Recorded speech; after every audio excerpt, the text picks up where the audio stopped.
Good afternoon, and welcome to the 2007 Branigin Lecture for Indiana University's Institute for Advanced Study. My name is Fred Amon, and I'm the director of the Institute. Our Branigin Lectures are made possible by an endowment from the estate of Mrs. Jean Lois Porteous Branigin, an IU alumna. And since 1999, this endowment has supported a series of lectures that bring to the Bloomington campus interdisciplinary scholars and artists of great distinction. In addition to lecturing, Branigin scholars and artists meet with a variety of faculty and student groups while on campus, and they share their wisdom and talent in both formal and informal settings. Our lecturer this afternoon adds great luster to an already distinguished list of Branigin lecturers, and it is an honor and a pleasure to introduce Peter Katzenstein.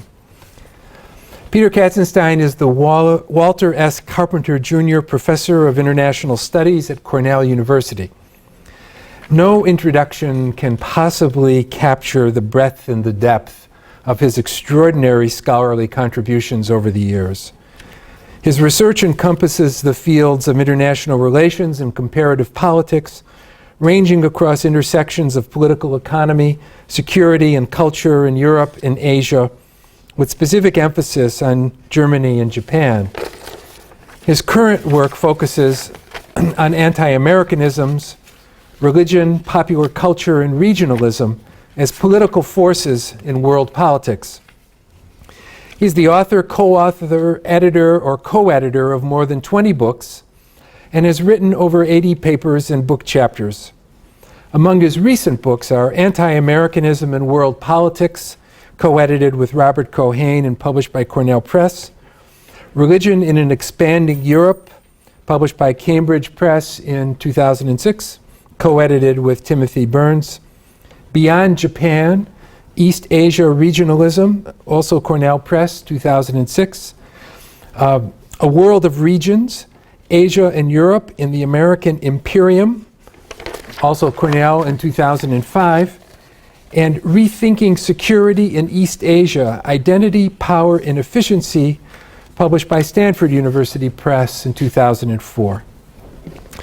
Peter Katzenstein has held numerous visiting fellowships and serves on the editorial boards and academic advisory boards of several journals and organizations, both in the United States and abroad. In 1987, he was elected to the American Academy of Arts and Sciences. He was a Guggenheim Fellow in 88-89, a Russell Sage Foundation Fellow in 2001 and 2002, and a Fellow at the Stanford Center for Advanced Study in the Behavioral Sciences in 2004-05. His prowess in teaching is legendary and was recognized most recently in 2004 when he was named the Stephen H. Weiss Presidential Fellow at Cornell University in recognition of sustained and distinguished undergraduate teaching. Throughout his remarkable career as scholar and teacher, certain characteristics stand out. His enormous productivity and creativity, the inspiring way in which he pursues and disseminates new ideas, his dedicated teaching at the undergraduate and graduate levels, and the important ways his teaching teaches us, his writing teaches us, about complexity and diversity in the world as issues to think with, not as obstacles or mere variables. It's a great personal pleasure for me to welcome Peter Katzenstein to Indiana University today as the Institute's Branigin Lecturer. The title of his lecture is Anti-Americanisms in World Politics, and he will take questions after his talk, I believe. Peter, welcome. Well, the only problem with an introduction like this is you're going to be disappointed, but I was telling Carol and Fred that the geese in Ithaca have just become happier because the ice has disappeared from the pond. So I will make my take-home point now so that you can head for the exit to enjoy the weather. And that's in the line, the top line of the talk, the outline, the plural in anti-Americanism. That is, the typical talk or book on anti-Americanism talks about anti-Americanism in the singular. And the main point of this talk is that this is a simplification which is both wrong intellectually and risky or potentially dangerous politically. So that's really the only major thing which I want to say. And I remember a paper I read by my dissertation supervisor a long time ago, Karl Deutsch. I had a paper which I stumbled across. It's a small piece, and it was called Cracks in the Monolith, published in 1953. And it was speculating correctly, as it turned out, on the growing fissure between China and the Soviet Union at the height of the Cold War, when anti-communism in this country was talked about in the singular. So the talk is rather academic, it seems, but the politics behind it are not. And just imagine a catastrophic attack on the United States. By catastrophic, I mean something 2 or 3 orders of magnitude more than 9/11. The CIA itself estimates that to be in the range of the next 10 years of about 0.3. So we're talking about 200,000 to 2 million fatalities. The political reaction at that stage in the United States would be to eliminate the S in the plural, to view the world how we often view it in binaries. And the political consequences of that are likely to lead to another major train wreck, the way anti-communism led to the Vietnam War. So that is the title. The project itself was a wonderful project. I mean, I had an enormous amount of fun with a very close friend of mine. Somebody invited us to spend a year not teaching, in the Center for Advanced Study where the weather's always like this. We knew nothing about the subject. It turned out nobody else knew anything about the subject. So we invited people and we learned about it. And out of that group came an edited volume, and we relied on multiple methods, on multiple analytical perspectives. We did restrict the empirical focus. That is, we looked not at anti-Americanisms all over the world, was not feasible. We looked at France and Europe, we looked at Egypt and the Middle East, and we looked at China and East Asia as 3 country studies. Then we had a couple of chapters on public opinion, and then we had people looking at anti-Americanism from the perspective of anthropology and sociology as diacritics, looking at the other and seeing yourself. This was John Bowen. And as a social movement, somebody had studied the civil rights movement a great deal in the United States, Doug McAdam, and contrary to what most of us believe, says that in fact the civil rights movement has been an enormous failure and the thing is just waiting to blow up again. And that was his take to look at anti-Americanisms. So the project itself and the talk is very clear. It wants to be social science. It does not want to be punditry. And if you look at the books, of which there are about this many, they're virtually all written by public intellectuals who are either doing a hatchet job or who are scholars who are appealing to a public audience. So let me briefly talk about how this literature frames it, because you will begin to recognize, when you talk about anti-Americanism, we can also talk about anti-Europeanism. So I think the largest segment of the publishing market is what I would call hysterical. It constructs as a particular monolithic Europe and gives it enormous power, and then endows it with an agency. The agency basically do only one thing: to oppose the United States and thereby destroy all that is good and decent in the world. So Europe, in that perspective, from the extreme right and conservatives, is denounced, it's declared to be bankrupt, and in this way it is used to legitimate the United States and its policies. Now, which would be sort of names you want to attach to this? Kagan's book on Europe would be one, Mars versus Venus. I'd say Bolton at the United Nations would be another public official who now is taking the president to task for his Iran policy. But in general, as people would regard the French as a bunch of appeasement-mongering, cheese-eating monkeys, okay? Of which there's a fair amount in public discourse.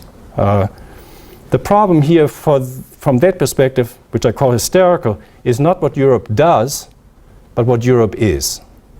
And I will return to that distinction because it is identical for how people abroad look at the United States. So it's a deep form of prejudice, and it intersects powerfully, I think, from the American perspective, with the issue of anti-Semitism in Europe. So there's a second tradition which I want to mention, because the author of this book, Uncouth Nation, Andy Markowitz, a very close friend, was here last week lecturing on the same topic. But he's not the only one. There's Berman, Hollander. There is a range of people who are regarded as scholars, but who approach this subject as public intellectuals and want to reach a broader audience. Now, the most interesting part of Markowitz's analysis about Europe is a very acute and insightful move he makes. He says, let's not look at the obvious topics about anti-Americanism, which might deal with Iraq or Iran or something. Let's look at the non-obvious topics. Okay? So my favorite topic for studying anti-Americanism in France, which unfortunately we were not able to find a specialist in, would be to look at French wine journals and see how wine critics compare American, Australian, and French wines. This has nothing to do with Iraq or George Bush or so. But the presumption, Markowitz's, would be that it will show a trope, a certain way of thinking about America, revealing deep bias. So even American wine is not shipped to France in large plastic pouches, the way the Australians ship their wine. Okay?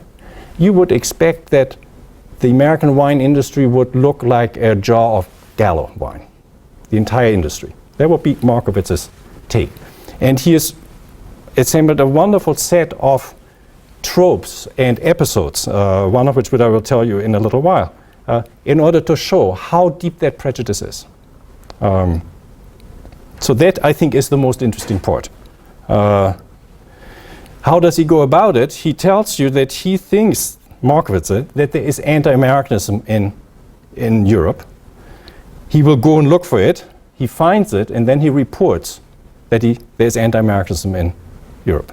And it's sort of the polite form of racism of the chattering classes in Europe, basically. It's basically an argument of intellectuals. What does the discourse show? It shows the Israelis are the Nazis, the Palestinians are passive victims, and the United States is the most evil empire in the world, in world history. And by constructing that view of the world, according to Markowitz, Europeans are absolving themselves from a sense of shame and remorse that they should be feeling. And they experience a sense of liberation. They build a common European identity in confrontation to that kind of America. So in some ways, that view of anti-Americanism is quite consonant and congruent with the hysterical anti-Europeanism in the United States. That's the strong part of the book. Where are the flaws? The flaws, I think, are that the method which Markowitz uses has a logical flaw in the sense that he says, I will look only for anti-Americanism.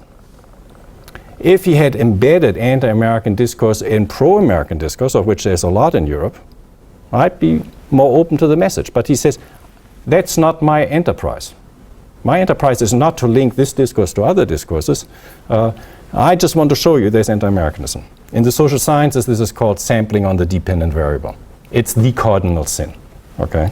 And he's also empirically wrong on many issues.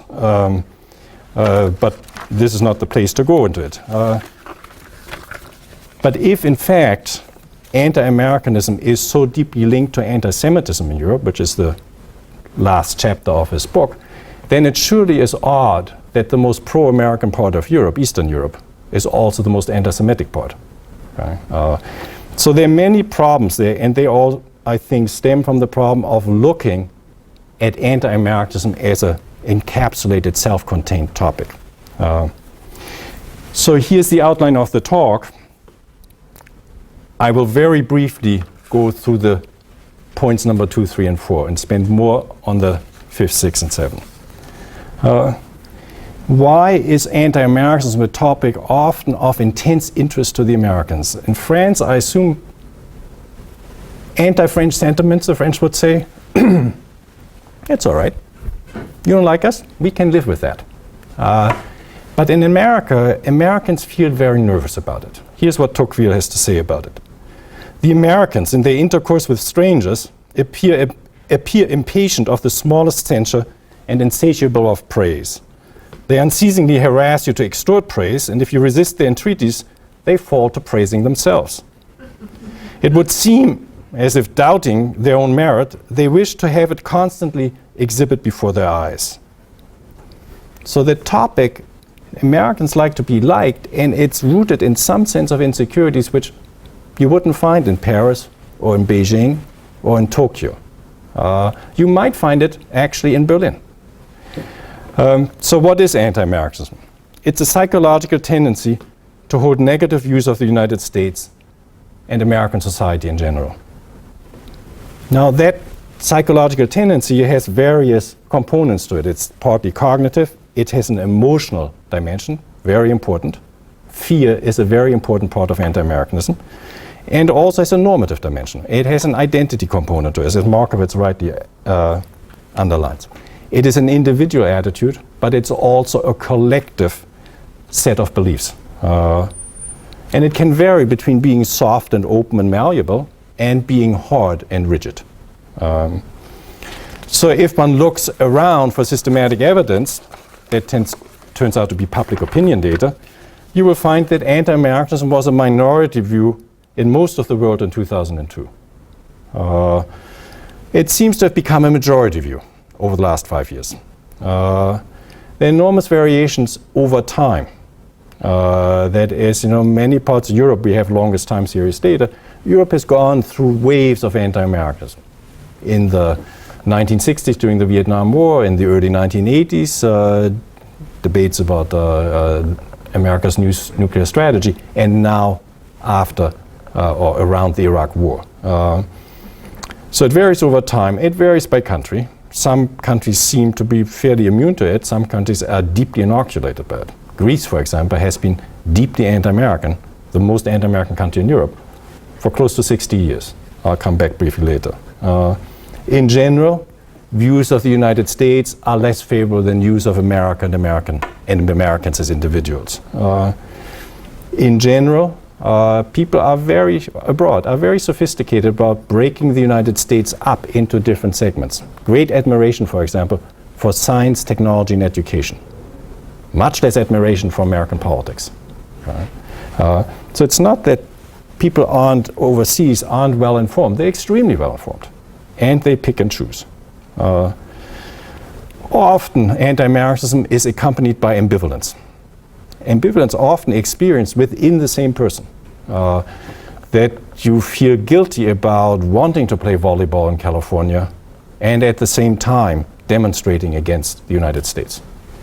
And proverbially, the example is always you fly a helicopter with green cords across any large demonstration in the world, the demonstration will stop. People will go for the green cord. Right? So ambivalence is very much part of this sense, and I will come back at the very end to why I think that is. Finally, politically, it is stunning that most of our close allies historically exhibit the strongest forms of anti-Americanism. Greece, France, Korea, Germany, the Netherlands. While most of our former opponents during the Cold War are pretty pro-American. China, India, Russia, Poland, and yes, Vietnam. You want to find the least anti-American country in Asia? It's Vietnam. It never hurts to win a war. Okay? So what about the conceptual distinction? I mean, opinion polls are systematic, but are they really about anti-Americanism? And here the distinction is between opinion, bias, and distrust. It would be hard to argue, I think, for anybody to say that 48% of the American public in 2002 are anti-American. That's the 48% who are deeply critical of the policies of the Bush administration. So opinion are unfavorable views accompanied by criticisms, and we measure them by public opinion polls, but opinions are changeable. You give us more information, I might change my opinion about the United States and its policies. So while this is normally reported as anti-American, I'd say, yeah, it's anti-American opinion, but it's soft, it can be changed. It's very different from anti-American prejudice. Take anti-Semitism as the extreme form of prejudice. You know, you didn't have to tell. A German Nazi in the 1930s, if you wanted to say, let me tell you something about the Jews, he would say, I don't need to know anything about the Jews. I know everything about Jews. That is, information was irrelevant. And that is a deep form of prejudice. Okay? And that you will find in the world today among some publics. Okay? What's the form it takes? In more general line, it's the form of damned if you do and damned if you don't. Whatever you do, it will not dislodge my prejudice about who you are. So here's an example from Markowitz's book. It's a wonderful example from the world of soccer, in which he has written a very excellent, different book. He compares the press coverage in Europe to the the World Cup, which was hosted by the United States in 1994, and Japan and Korea when they hosted it in 2002. And here is the typical press coverage. I think the opening match is between in the United States, it's between Saudi Arabia and Morocco or something, you know, on a Thursday afternoon. Weather's hotter than this, you know, 60,000 screaming fans in Randall Island. Press coverage in Europe? No surprise. Nobody who understands anything about the game of soccer would know that this is a mediocre match. It's much too hot. You wouldn't go out and watch it. Only stupid people like the Americans go out and watch soccer in this weather among mediocre teams.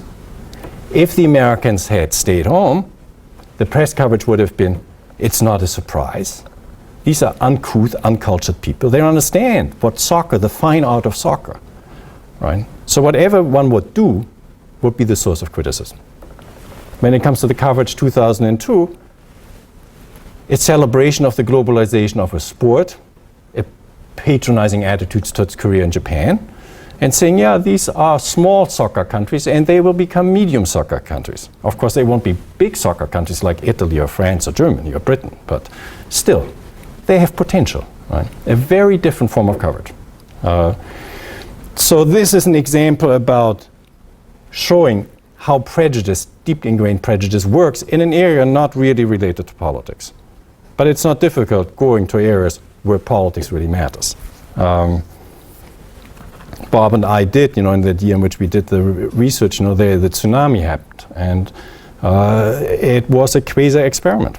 You could actually track, George Bush sort of, nobody is home when the tsunami happens. He's in Texas. It's after Christmas. The White House isn't functioning.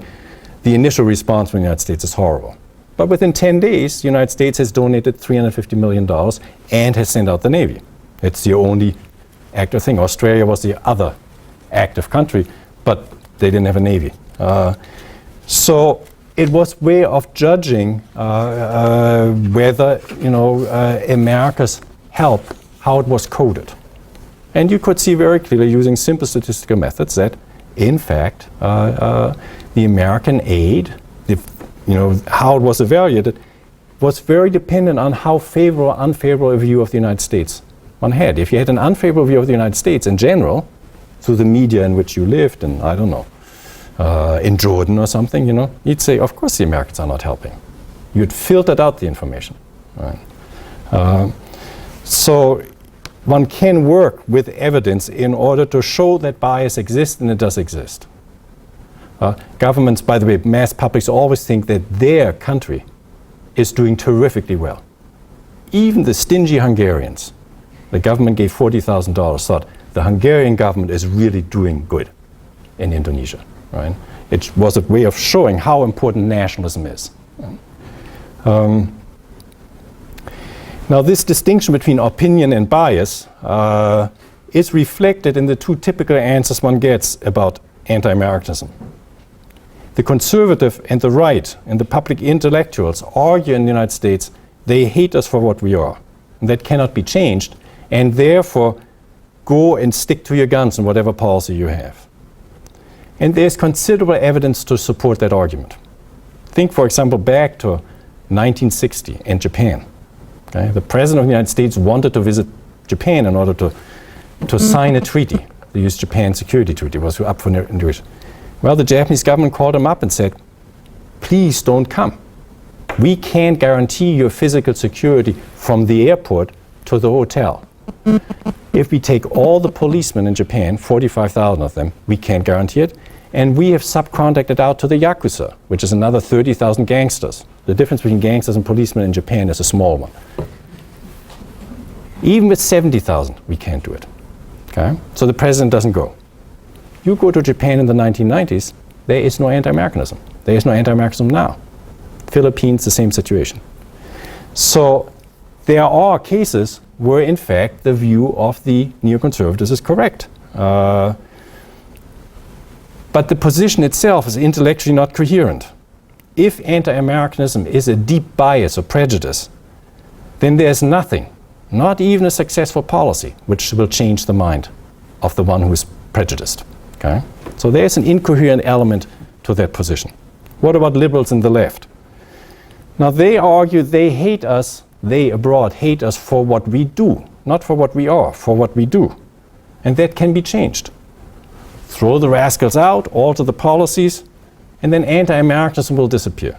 That also is not a coherent intellectual position, because if anti-Americanism is only the result of opinion and policy, then there will be no long-term effects, and therefore you shouldn't worry about it. But they're clearly worried about it. So there must be something going on beyond opinion and prejudice. And that's the intermediary category of distrust. Very often anti-Americanism is neither opinion nor bias, but distrust or skepticism. You are more or less open to new information if you're a skeptic. You might say, if you're closed to new information, you tend towards being prejudiced. If you're open towards new information, you tend towards opinion.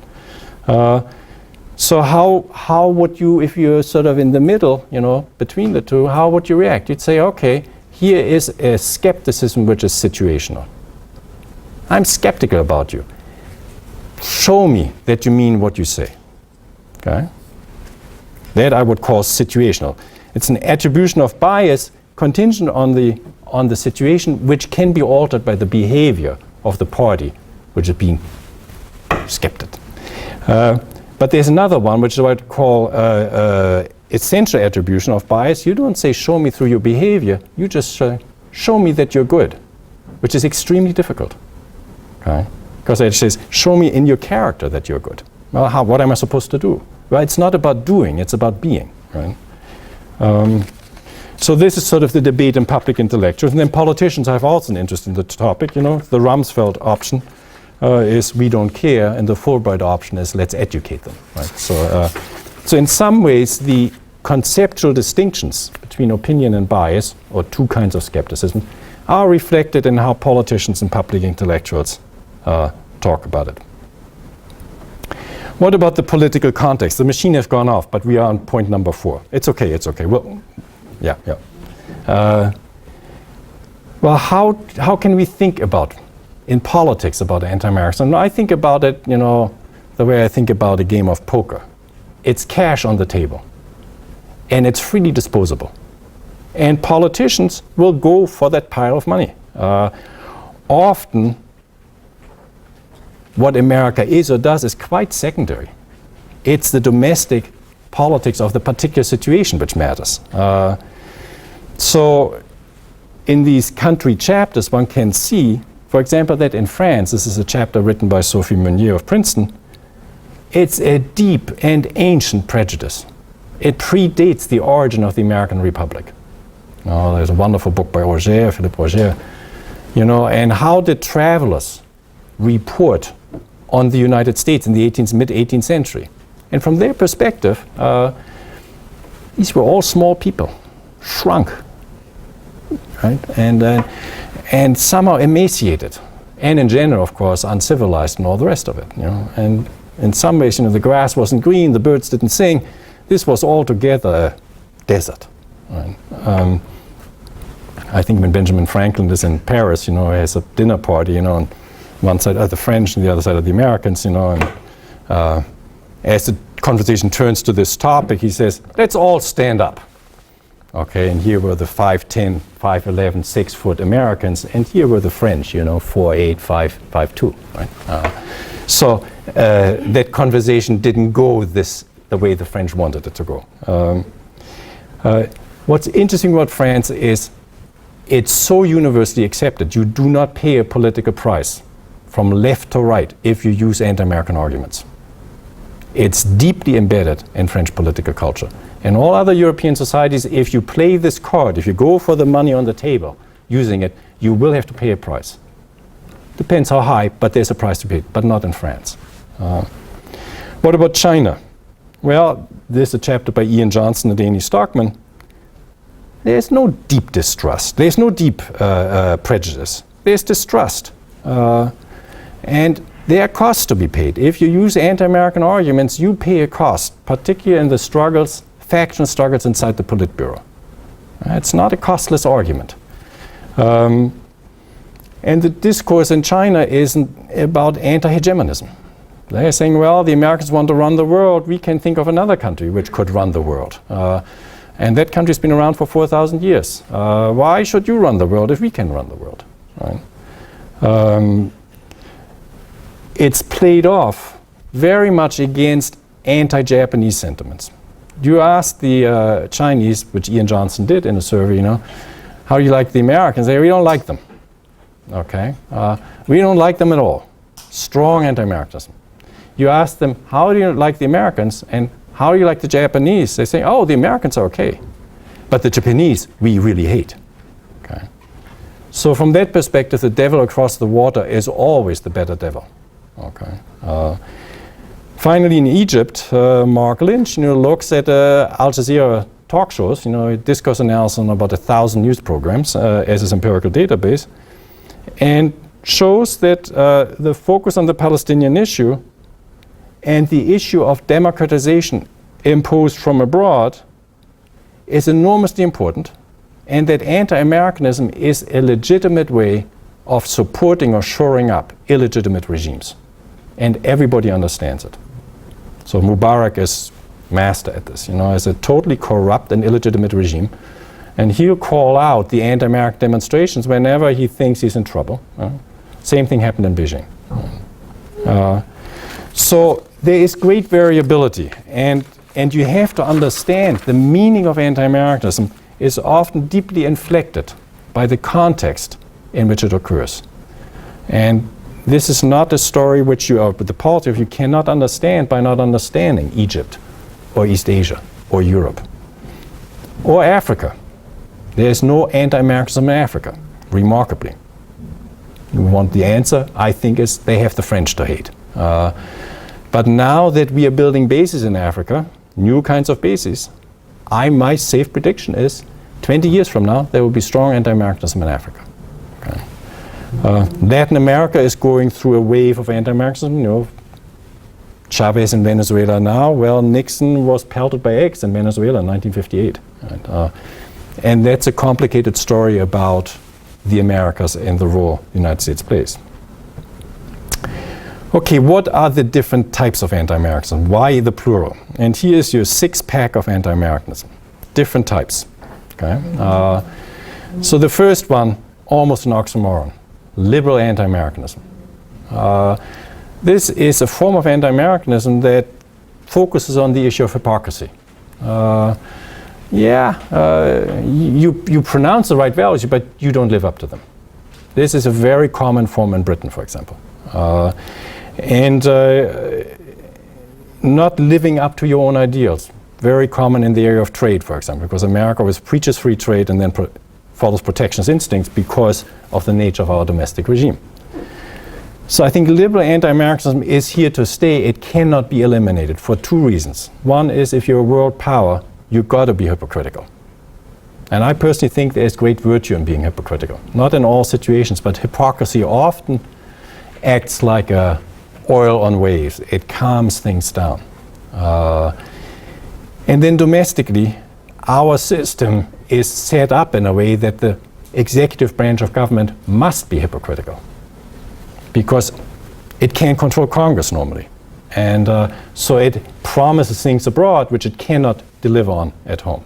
It's just part of the structure of power. So liberal anti-Americanism, I think, is here, has been here for a long time. It won't go away in the future. Here's the second one. Social anti-Americanism. This is basically the form of anti-Americanism on the European continent, looking at the social welfare state, saying there are many different kinds of capitalism, many different kinds of welfare states, and this welfarist anti-Americanism derives from political institutions and the values they express, which embed capitalist market competition in a broader set of institutional arrangements. And by now a deep belief in Europe that this is a superior way of organizing life, broadly shared by center, left, and right in Europe. Social Democrats, Christian Democrats, and central liberals. It's the Christian democratic foundation of the welfare state of the 19th century. It's not a social democratic innovation. It's a Christian democratic innovation.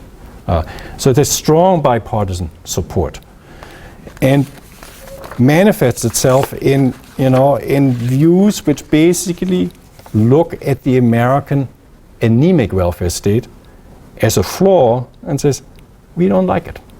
That's not how we want to become. And part of the press coverage and writing about Europe in the Wall Street Journal or even the Financial Times about Europe is to say it's an alternative vision, we don't like it. It's actually corrupt, defunct. It's always amazing that people sort of rank European economies by their competitiveness. Many of these small economies are highly competitive. They actually have figured out a way of being competitive and having a welfare state. This is one dimension. The other one is the Europeans' belief in the rule of law.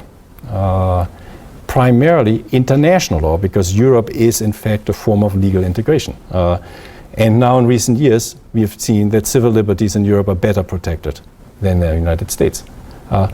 I think this is a very tentative argument because 9/11 didn't happen in London or in Frankfurt. It happened here. And subject Europe to that kind of attack, Madrid and London were horrible attacks, but it wasn't like 9/11. I'm not so sure that civil liberties would be as well protected. But the Europeans think they would. But there are whole other issues, on the environment, the death penalty, the meaning of family, gay marriage, healthcare issues, social welfare. The social welfarist anti-Americanism is rooted in value conflicts, which you cannot deny, and it doesn't lead to bombing the American embassy anyplace. It doesn't lead to political extremism, but it's there as a contentious issue. The third form of anti-Americanism we call sovereign nationalist anti-Americanism, and it also focuses on value conflicts. And here it's the value of sovereignty, in the sense that many former great powers adhere to this form of anti-Americanism, importantly Russia and China. But you will also find it in the Third World and in Latin America, countries which have won their sovereignty only in recent generations. So basically it's saying we do not agree with the premise of American policy that the door should be open for all forms of international influence. Rather, the national government has the right to decide who's walking through the door. Issues of foreign trade, foreign investment, migration, culture, whatever, right? Certainly also in terms of law. And the fourth form is radical anti-Americanism. It's not about value conflict, it's about value clashes. That was during the Cold War between communist and capitalist democratic world.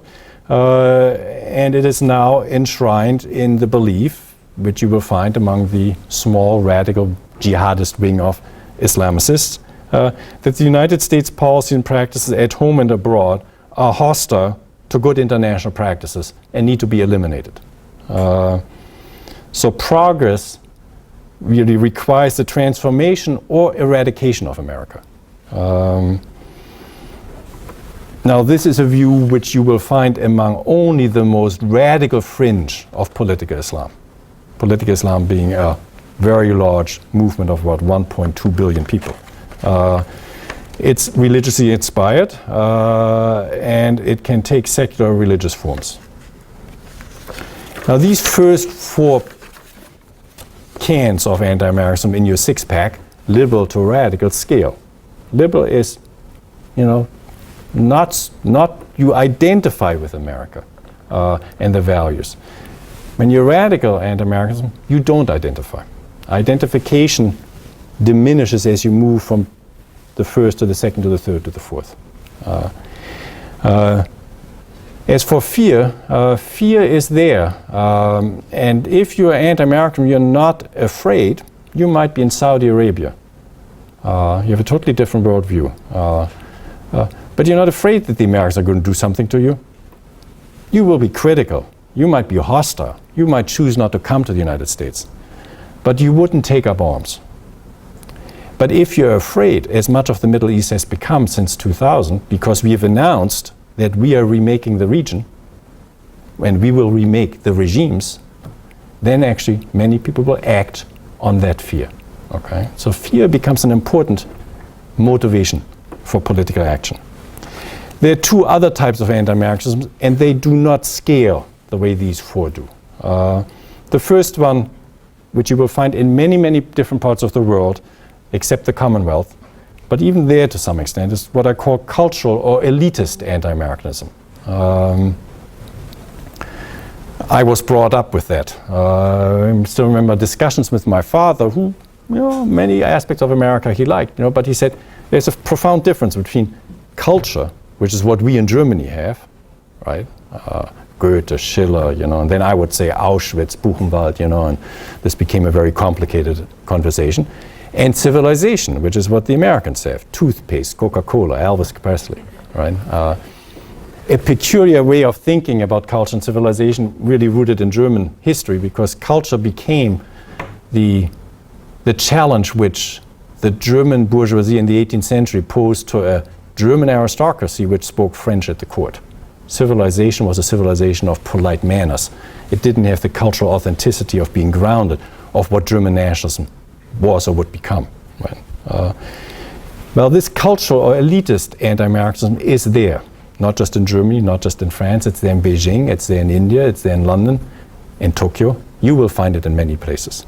I looked at a study, branding study, where you brand products, the Arnold branding study a year or 2 ago, and the American brand is very highly regarded. On average across, 25 brands or so, ranking number 3, 4, or 5 among 35. Not in cultural legacy. America ranks number 32 out of 35. Okay?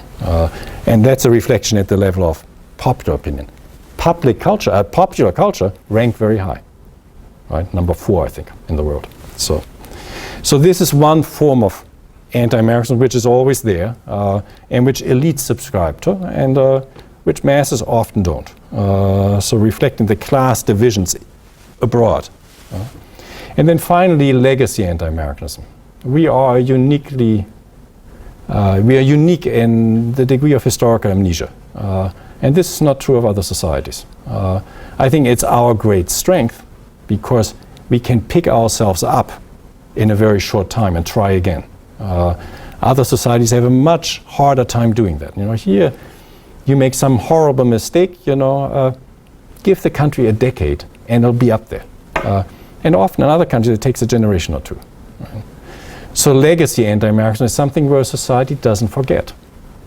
Go to Mexico City and visit the Museum for Interventions.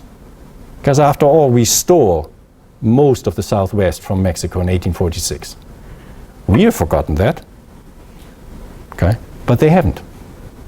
And we haven't quite forgotten it. We've repressed it. You go to the Washington Mall and you look for the monument to Bismarck, to the American Cavour in Bismarck, President Polk, you won't find him.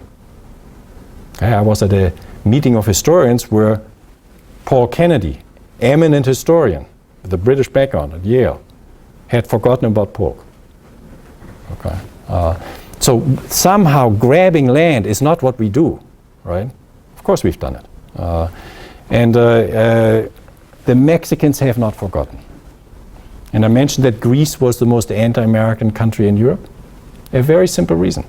We meddled in their civil war in 1947. And then we supported a military dictatorship between 1967 and 1974. They've never forgotten. Why are there anti-American demonstrations and assassination attempts only in Greece and Europe? That's legacy anti-Americanism. Right? So these different kinds of anti-Americanisms bleed into each other. This is not a neat typology. You have to go to a particular situation and look which combination is activated. And I'm sure if you go, you will find new kinds too. It's not, I think we've gotten most of them, but there are probably some other ones. Now, does it matter? Does anti-Americanism matter for politics? And here I will be very brief. We didn't ask that question when we started the project, and somebody midway through that year said, why should I care? Susan Shirk, a colleague out there at the center. And we said, well, it's obvious. She said, no, it's not obvious. Convince me that it matters.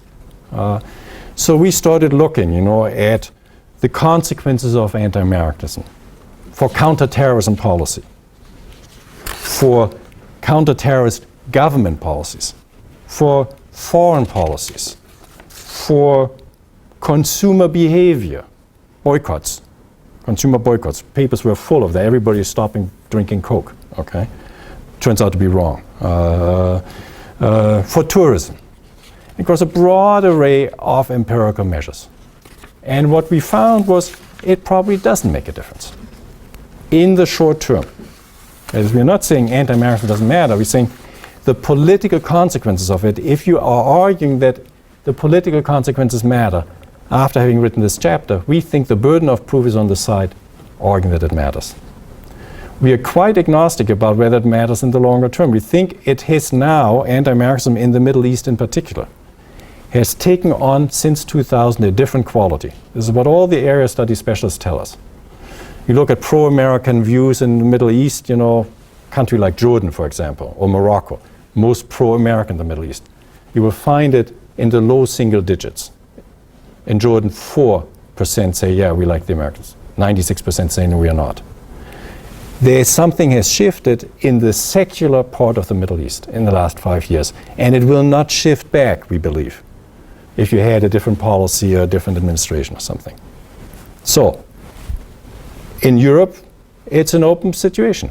I personally believe that, in fact, public opinion is much more malleable and still open to new information.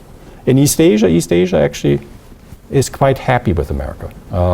The economic rise of China depends on open American markets. 400 million people in China have risen out of poverty in the last 20 years, largely because of the global international economic framework which the United States provides. So, but basically the political consequences, if you say, well, they're really harmful, I'd say, you got to make that case. We are specialists in, 20, 25 different policy domains. We said, we can't sample systematically all these. Tell me, what do you think in the thing which you study? Does anti-Americanism matter? They say, anti-Americanism is extremely important. All of them said that. But not in the domain which I'm a specialist in. Okay, so there are situations where it matters. We wanted to invade Iraq from the north, and we offered Turkey, I think, $28 billion, and said, can we land the troops and march them in from the north? In the Turkish parliament, which after all is a democracy, looking at the public opinion polls, which was about 90% opposed, said, we'll leave the money, and we say no. Okay, we were stunned by that. Okay, somebody would reject that much money, but it is a democratic regime, and we accepted that. The German election of 2002, it was a conjunctural effect. The chancellor had no record to run on, but he had anti-Americanism, so he ran on anti-Americanism. Won the election. Was out of power a year later anyhow. So it's not to say that there aren't particular situations where it can be politically consequential. And it's not saying that in the medium to long term, if the United States were to continue in policies and along lines which it championed in the first Bush administration, that this couldn't consolidate not just in the Middle East, but in other parts of the world. But on the whole, the Bush administration has changed its policy since 2004. Problem is, it has so little legitimacy, nobody will give it any credit. And, so that's the political consequences. So let me conclude. How can we explain it? When we started off, not knowing anything about it, we were sure that we had the explanation. This is very typical of scholars of international relations. Okay, basically the rule we have is don't talk about any country you have not flown over. Okay, if you've flown over a country, you can talk about it. Okay, so since we didn't understand anti-Americanism, we were sure that these explanations would hold. Okay. And you will find these explanations among people writing on it. So let me just mention them. I call them explanatory sketches. The first one, Mr. Big. Okay. Power imbalance. The root of anti-Americanism is that America is so powerful. It is the only world power. We haven't had a system like this for many centuries. America's position is much stronger than was Britain's. And you have to go back, probably to Rome in the Western world, or to the Sinocentric order in order to show this degree of material, hard and soft cultural power concentrated in one country. It's a very attractive explanation because it has one big cause, simple to grasp, and it has certain intuitive plausibility to it. I was the youngest in the family. I knew how I viewed my older brother. Okay, and this is a thing which we sort of intuitively say, yeah, there is something in this. It's certainly what is plausible for China. China talks about anti-hegemonism, right? That's how the Chinese think about it. Well, it can't really be true because the greatest degree of preeminence of the United States was not after 9/11, but before. It was between 1990 and 2000. China and Russia were much weaker. We hadn't discovered how vulnerable we were. So in terms of structural power, we were much stronger then than we are now. Yet you didn't get systematic anti-Americanism in the 1990s. There was Bill Clinton. He was playing the saxophone. People loved him, he was having affairs. Well, the French like that, okay? So anti-Americanism didn't crest in the 1990s when power was at its greatest. The power disparity was at its greatest. Even though this makes sense to the Chinese, the evidence doesn't support it. What about globalization? Globalization backlash. This is often attributed to the French style of anti-Americanism. Who was the farmer who drove his truck into the Macworld? Yeah, right. He's become a folk hero wherever he goes now. It's sort of an anti-WTO thing, right? Well, it's globalization, right? Why? Well, globalization disrupts the social safety network which has been embedding capitalist competition in Europe. And the force which disrupts it is what's called the Washington Consensus. I think this is somewhat problematic in the case of France because the French, in fact, are great, devout supporters of globalization. They've been very coy about it, but a recent book by a former student of mine makes the case, based on the best interviews you could ever get with everybody in France, saying the French pushed globalization. Globalization is a French product. It is rule-bound globalization. Globalization with rules. The Americans liked globalization without rules, so that they could swing their power. But the French, after 1982, said, we'll run the OECD, we'll run the EU, we'll run the IMF, and in all three organizations, our main purpose is to create the rules for globalization. They didn't tell the French electorate, so the chicken eventually came home to roost, and now the electorate says, you didn't tell us, and the French political elite is in deep trouble. So globalization back, but just for purpose of argument, accept that this is right. Well, this may be right for France. It surely is wrong for China. They love globalization. The best thing which ever happened to them. Okay? So it's an overgeneralization to say anti-Americanism is rooted in the backlash against globalization. Finally, identity politics and cultural values. Obviously, this has intuitive plausibility for Egypt and the Middle East. But as soon as you start asking yourself, what does this mean, you find that it's actually quite indeterminate. which identities and which values. The Egyptians are not upset that a lot of Americans are religious, as long as they don't become missionaries. Okay, but they certainly do not like the characterization of sexuality or the position of women in society. Right? So in Europe, on the other hand, it's the religion part which they can't stomach. They think this is a crazy country, you know. 2/3 of the people believe in the virgin birth, and half of them opposed to the scientific doctrines of evolution. Can you trust these people? Right? So it's very difficult actually figuring out which identities and which values. In China, these issues are much less central because the Chinese have their identity. They are not insecure about them. So in conclusion, there is no one simple explanation. Each of the major explanations turns out to apply to only some political contexts and not to all. Now, for this reason, I believe that anti-Americanism is unlikely to become a global movement. There are too many versions of it, and it's too inchoate a phenomenon. It resists being captured by simple explanations. It also resists being captured by simple political strategies. So how do we then make sense of the coincidence of the two main findings of this project? One is lots of anti-Americanisms in the plural, and the other one, the apparent lack of consequences. It doesn't seem to matter in the short term. So the answer which we came up with in a nutshell is the polyvalence of America. The multidimensionality of America in its values and practices. And that has a lot to do with the ambivalence which people experience who are anti-American. There's a lot to despise about the United States and not like. And there's a lot to admire in the United States and like.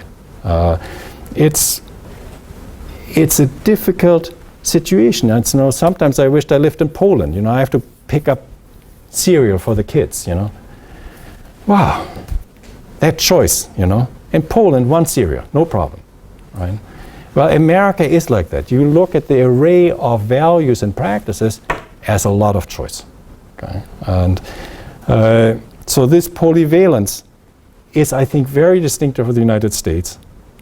It's very distinctive of anti-Americanism. So you can always despise something, you can find something which you admire. And it's of course reflected in our own divisions. Think about the split between red and blue states, right? Or the heartland where I am today, and the coastal fringes, right? And the difference between metro and retro. So I think how foreigners see us is how we experience ourselves. So there is an indirect support for this view. If I'd given a lecture on pro-Americanism, which I didn't, people who write about pro-Americanism in fact talk not about cultural imperialism, you know, everybody drinks Coca-Cola, and structures of oppression. They talk about selective engagement and appropriation. Certain things of American culture are picked up, factored in. In Asia, it's called reverse engineering, when they steal ideas and then made your own, and then you resell them. And you can see this, you know, in rap music. You know, rap music is something that comes from the Caribbean here. Well, rap music provided for the French, a part of French society, African French society, a medium by which they could make music and celebrate being French at the same time. There was a selective appropriation of a cultural aspect of America, not all of it, and using it in a different context. So this, I think, is true of pro-Americanism in general. I think it's true of anti-Americanism. Anti-Americanism is not a focal point, but it's a blur. It makes it difficult, outside of the Arab-Muslim world, to create a strong and coherent and durable coalition of anti-Americanists. And yet, despite that difficulty, anti-Americanism engages us and also the world politically. It tells us something we may not like to hear about ourselves. We will not understand anti-Americanism by asking, why do they hate us? We will only be able to understand it if we shine a searchlight into all corners of the world while also holding up a mirror to ourselves. And as in the old Pogo cartoon, we have met the enemy. and it is us. Among 6 different kinds of anti-Americanisms and the way they manifest in different political contexts. One argument that I found rather compelling in the Markovitz approach to anti-Americanism, though, is that he says that there's a particular political function to European anti-Americanism, which is that it's the one common denominator that Europeans can all agree on in the absence of actually shared values that are substantive and that help to buttress European integration. So the way Europeans integrate, in other words, is by becoming parochial at a higher level of aggregation against the US. I'd like to hear you talk more about the functions of the different kinds of anti-Americanism that you identify. Mm-hmm. Well, if you take the 6-pack, now I have to think hard. If you say, okay, which ones of these are enduring? Let's knock off some, because 6 is a large number, okay? The liberal one will be enduring, but it's politically not consequential, right? Americans might say the welfarist, since the welfare state in Europe is very expensive and is being reconfigured. That one will disappear, okay? And then you'd say, well, that elitist one, I mean, those cultural elites, they have seen their days. The education systems are changing, you know, and so that one is going through. That leaves you with 3, right?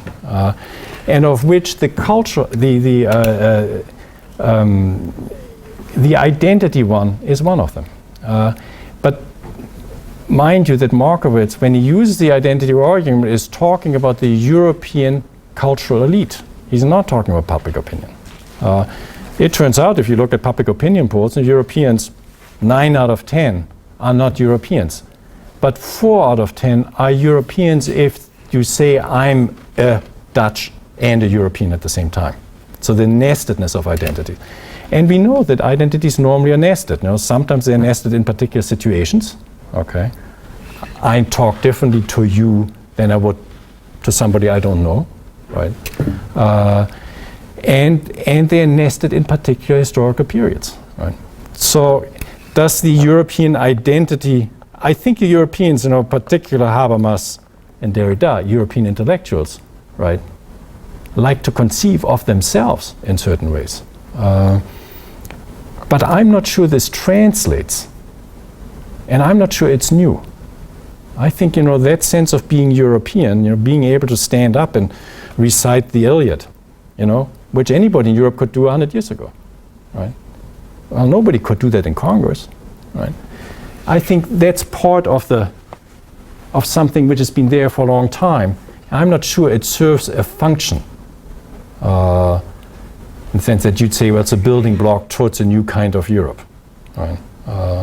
The terms on which the Europe is being built are American terms.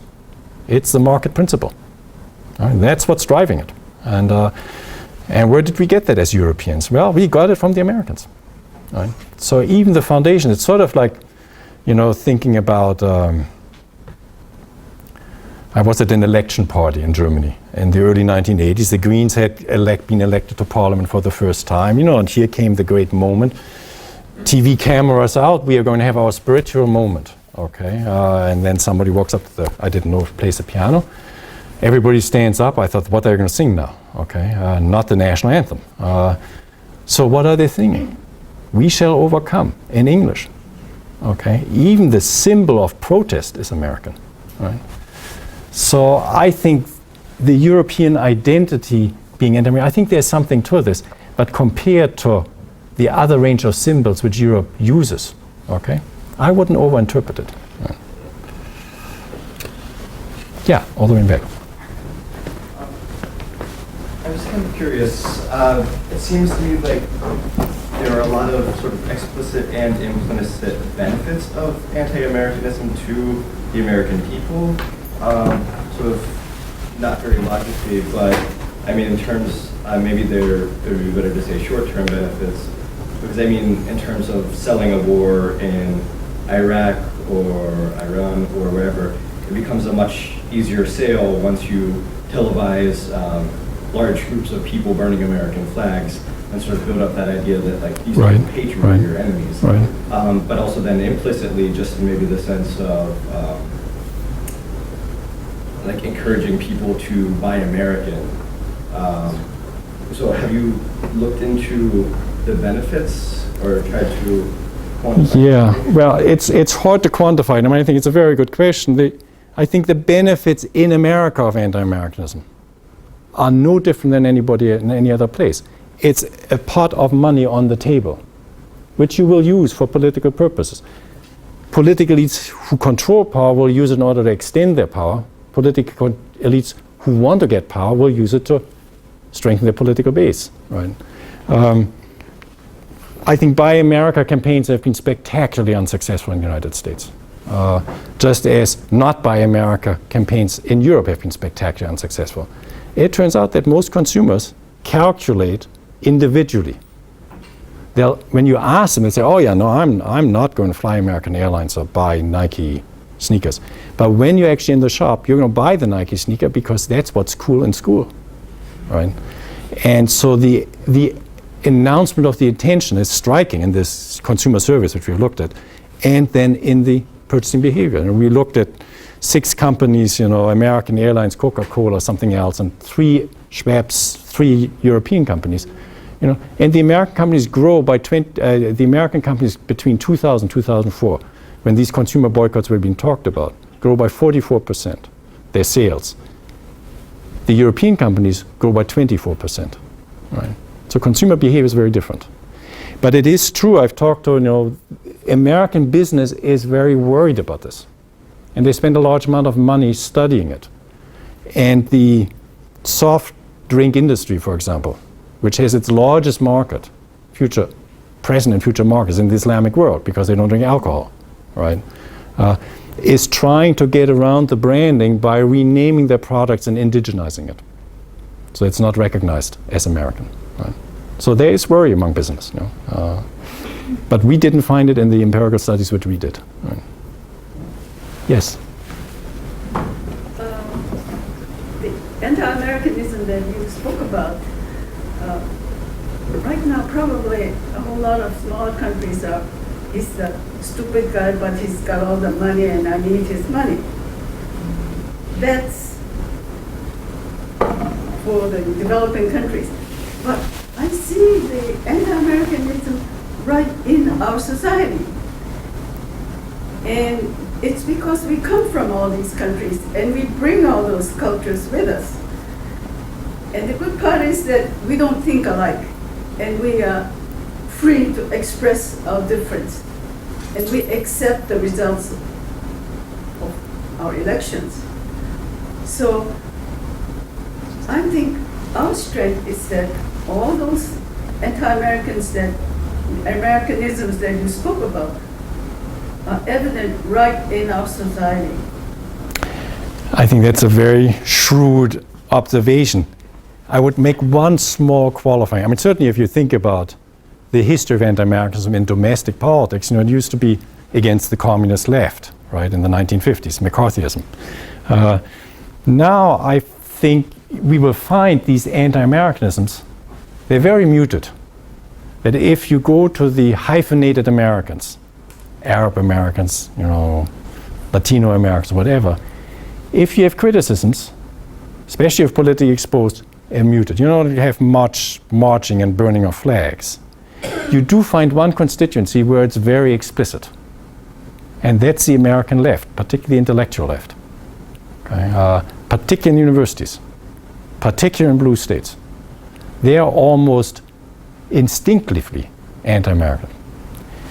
The way the right in the 1990s was anti-Clintonian, in that sense anti-American. And I think this reflects something not about Bush and Clinton as personalities. I think they are sort of the lightning rods for something which is transforming or has transformed our political culture. When I started, in college, my first course, I still remember, was comparing the pragmatism of the United States with the ideologically divided polities in Europe. Fascism, communism, they're just coming out of it. And this was in the 1960s. America was the model. We have become a deeply polarized, ideologically polarized society. And Europe, around this welfare state in the last 40 or 50 years, has built a great encompassing consensus. So anti-Americanism is alive and well on the right and on the left in America, and talked about very openly, depending on who holds power in Washington. But I think among the hyphenated Americans, the diaspora which has come to America, I think it's talked about very quietly, because often they feel exposed politically. They don't want to risk it. Right? And certainly in the present political climate, you wouldn't want to risk it. Right? But I think this is it's a very interesting idea and really a different project. I ended up here. I said, listen, the Pogo cartoon, you got to look, we've met the enemy and it is us. You can look at this entire anti-Americanism thing through the perspective of changes in America and American identity. I think it would be a very interesting project. What do you mean by anti-Americanism? Because I am from Eastern Europe, and there is a very clear division between pro-American people and pro-United States, and for example, anti-Bush policy. Right. So there is not a huge confusion in terms of politics and what that means America as, sort of ideal of the construction of a country. Citoyenneté de la volonté, yes? Right. Citizen by will, something like that. No huge amount of ethnicity or building an identity ethnic part. So there is a huge admiration for the American people and for the United States. And there is an anti-government attitude, and they are very divided. In the same time, I noticed that there is a big difference, for example, between Eastern countries in Europe, who are very pro-American, and the Western countries, with the exception of Great Britain or Scandinavian countries and so on. Some of these differences, I think they are related also with sort of focus on an individualistic and empiricist approach, or a collectivist and metaphysical one in the European continent. And in the same time, there is another thing which, from my point of view, is very important. In Eastern Europe, on the television, there are a lot of American movies. So people are very close to the American culture. They have more than their own culture there. But according to the European rules, I'm speaking about European Union, we are supposed to have just 40% non-European movies. And who knows what will happen next time. But this is now. I didn't quite understand the third point. What do you mean, what will happen next time? The point is about the access to the American culture through movies, for example. I see. Okay. Yeah, I mean, I think certainly these are very good points. If you think about your first point, I think it's not just Eastern Europe. President Bush, right after he becomes president, many public opinion polls in different parts of the world activates a sense of resentment and dislike, which is really quite spectacular, based on nothing he had done at that time. And I think it has something to do with the state of Texas. It has something to do with the association of Ronald Reagan. The view of Ronald Reagan abroad was not revised the way the Americans have revised it, right? Here he's become basically an iconic or saintly figure, and that's not true abroad, right? So I think there's certainly something there. And then there's certainly the policies. And you're certainly right, not just in Eastern Europe, but in general, that attitudes towards the United States and the foreign policy of the United States conceived as a political entity, are much more critical than to American society and Americans individuals. This is true throughout the world. Okay. Now, whether this can be linked to individualist versus collectivist sentiments, your second point, I'm less sure about. First of all, the majority of public opinion in Britain was deeply critical of Bush, the foreign policy, and all the rest of it. The government was for, right? But you get a lot of collectivism in Scandinavia and in the Netherlands, which according to you, you're saying, well, but they are pro-American. If it's collectivism versus individualism, that doesn't seem to wash, okay? And then finally, on popular culture, I think the monitoring of the EU directive on TV programming is like a Swiss cheese. I don't think that anybody in Eastern Europe worries about it, okay? But it's true that the French in particular would like this to be. But I don't think, I mean, the statistics I've seen, it's not affecting programming very much. Although it's a nice argument to use, we are being suppressed by Brussels and can't embrace American popular culture. Eastern Europe is embracing American popular culture, and so are many other parts of the world. And I don't think this is going to change. I mean, I think there is an inherent attraction, right? It's what people call part of the soft power reservoir, which the United States has, totally independent of what the government does, right? So I'm pretty convinced that compared to watching Hindi movies in the 1980s, which Eastern Europeans had to suffer through for a long time, you're going to be watching terrible blockbuster movies from the Hollywood, and if you like it, that's great. Great. Peter, I was wondering if your project looked at all into the sources of opinions about the United States. You tried to draw any connection between those and the types of anti-Americanism. So Yeah. places where there are American bases, places where there's heavy or light American tourism, or people getting their ideas out of the press, or they're getting it out of American movies. Right, right. We made a choice. We could have done that. There are two things which we didn't do. We could have gone towards a psychological study, which would partly go to the sources, or to the sociological one. We said no, we didn't want to do that. We wanted to focus on the politics. On the base issue, you know, that is covered by the capital on the table. That is, you get basically in bases, I mean, think of Okinawa, you know, think of the Philippines. When you have a strong security consensus between host and government and the US military, the social movement won't matter. The social movement opposing the base, okay? The base politics turns towards anti-Americanism in a situation when it's democratic. It doesn't matter. Look at Vicenza in Italy right now.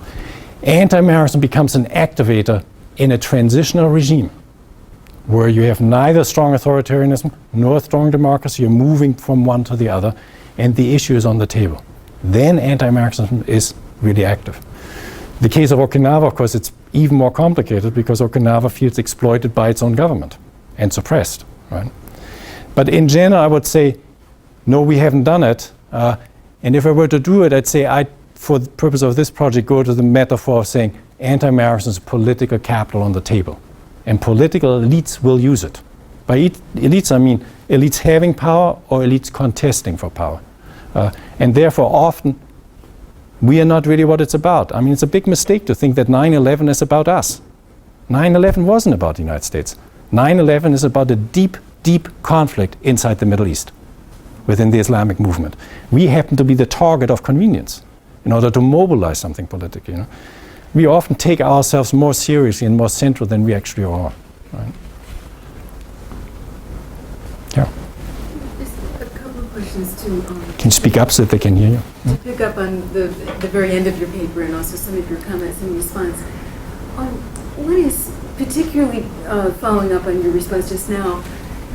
I'm struck in your six-pack how much the flavorings are, in one way or another, tinged with the kind of automatic association of identity with the state. And so I wonder whether it's fair to ask whether part of what's going on in anti-Americanism, particularly as American public political culture seems to be prepared to redefine American identity, quote, quote, around anti-Americans, as just a claim that there is an identity at stake in the marketization of everything. And then the next question may be beyond or outside of your project, but I wonder if, shifting over to the intensity of those flavorings, whether you found that as anti-Americanism in whatever flavor becomes most intense, whether those are the same people who would be strongly pro or anti anybody else. In other words, is being strongly anti-American likely to be also strongly anti-XYZ and so forth? Right. I mean, on the second one, this is certainly what Sophie always talks about. Yeah, we French are anti-American, but don't get upset. We're anti-everything, right? I mean, this is perfectly normal. If you're not anti, you're not French, right? So why do you think this is so peculiar, right? We have no systematic data on this, but she is quite convinced that, in certain settings, you have an oppositional political culture, that's how you define yourself. You're, of course, going to be anti-American.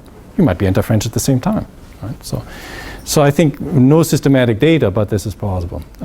The first one, of course, is an interesting and deep question, because, if you think of Americanism in the singular, which I don't, right, you will come to the solution, let's construct ourselves in opposition to the people who hate us, right? Which would be, the simple nationalist response. If you think that in fact we are a great diversity, I mean that's really what's distinctive, and we have diverse political traditions, then this becomes much more problematic, right? So, I don't know, think of, people talk about the Bush administration as Wilsonianism with heavy boots, right? It's a combination of Wilsonianism and militarism, right? And this was something the Bush administration or the president discovered fairly late, because when he came to power, he was neither a militarist nor a Wilsonian. If you said who were the top appointments, Cheney and Rumsfeld, I would say they were conservative nationalists. So after the Afghan invasion, they said, we're going in and we are getting out. No nation building, no democracy. If the EU or the Germans want to do this, good luck to them. If we have to go back in 5 years later, 10 years later, we'll go in and we'll get out. This would have been a very traditional American conservative nationalist. Well, the president, got onto the Wilsonian thing, but he didn't understand that Wilson, who was a liberal internationalist, and in my discipline, that's all they realized about him. Wilson was a racist. He was a man of the South. So at the Treaty of Versailles, there were these little yellow people, the Japanese, and they said, what about the racial equality clause? He said, I don't believe in that, right?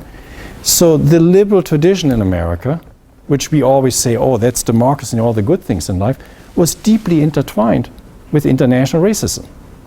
And it was good old Wilson, president of Princeton University. You go around Princeton, you ask about Woodrow Wilson, you'll never get that story, right? It's just blocked out, like pork, doesn't exist, right? So if that's the view of Americans, then it becomes a much more complicated thing, because you say, how do you do an identity project when antithetical are so close together? And that becomes very difficult. Right? So my hunch is we will get maybe the simple program, but it won't get traction because it doesn't respond to the complexity of who we are. Right? So, yeah. You mentioned that people outside of the U.S. are pretty well informed about Americans or U.S. Right.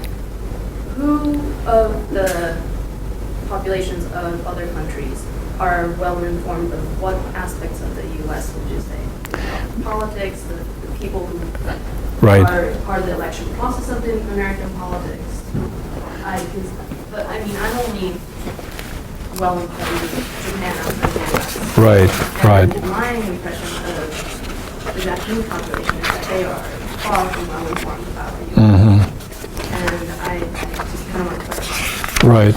So this was based, on public opinion polls in the Middle East, the Zogby poll of 2004, in which they broke up the United States into 7 or 8 different domains.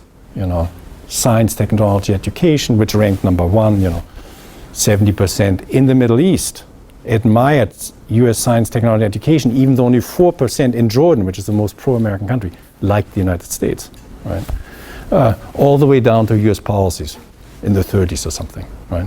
So you got from this a sense of very differentiated assessments of the strengths and weaknesses of America. Surprisingly so in this one, we picked the region because it's so anti-American, right? You would expect blanket prejudice. No, not at all. A very nuanced assessment through opinion polls. Then it's not the same as ethnography, right? But it surprised us, right? And it didn't seem to matter much by age. It wasn't that the young were particularly well-informed or particularly ill-informed.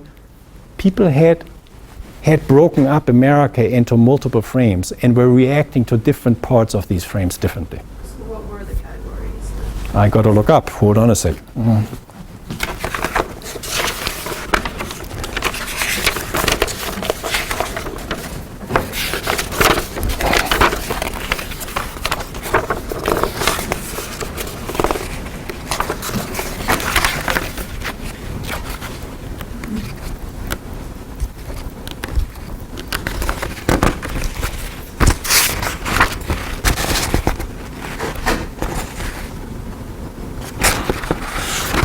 I don't have the table here, but it was politics, okay?